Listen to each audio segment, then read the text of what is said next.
So when exactly did the 2300 days end? And 2300 years end? And as we see, the 490 years was from 457 BC. I established this in the first presentation of the series, really got into the details of that. And so, when would it end? Well, that 490 years is the first portion of the 2300-year prophecy, and so would end in 1844. 1844, Jesus cleanses the heavenly sanctuary. Okay, so the context of Daniel chapter 8 is really dealing with the heavenly. And so the 70-week prophecy of Daniel chapter 9 was to help Daniel understand the vision of chapter 8. It was to help him understand that. And so what's the relationship? It shows the starting point of the 2300 years. But it also helped to answer Daniel's concern, because when you read chapter 9 of Daniel, his concern is for his people. And so that 490 years specifically concerns the Jewish nation that Daniel was concerned with. And yet at the same time, it also gives a starting point and thereby gives us an ending point. 1844 AD.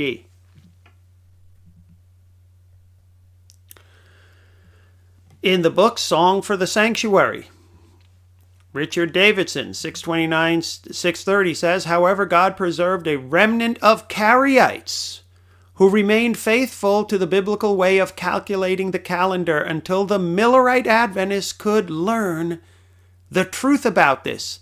In the years surrounding 1844, there was a little group of Karaite Jews in Jerusalem who still maintained the biblical way of calculating the festival calendar based upon the Judean barley harvest, even though most, if not all, other Karaite groups outside of Jerusalem had abandoned this method in favor of the Orthodox fixed formula of intercalations.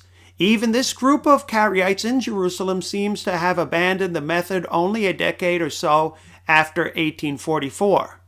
So far, at the time of this study, no actual barley harvest records of the Karaites for the years surrounding 1844 have been discovered. However, travelers' reports from about this time, such as the one by E.S. Kalman, make clear that the Karaites in Jerusalem were keeping the festivals according to the biblical way of calculation, which was, in general, 1 month later than the rabbinic calendar.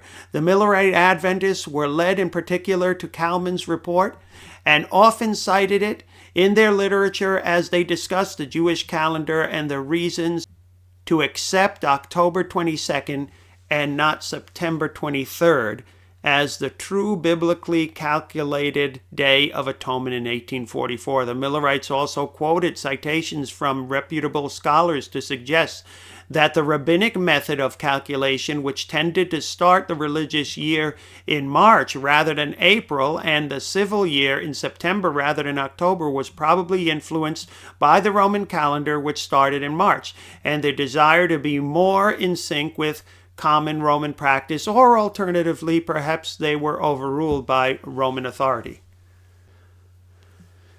Okay, so this is very important information. So not all the Karaites were in Jerusalem, and not all of them were following the biblical method. However, the Millerites were aware that there were some who were doing this.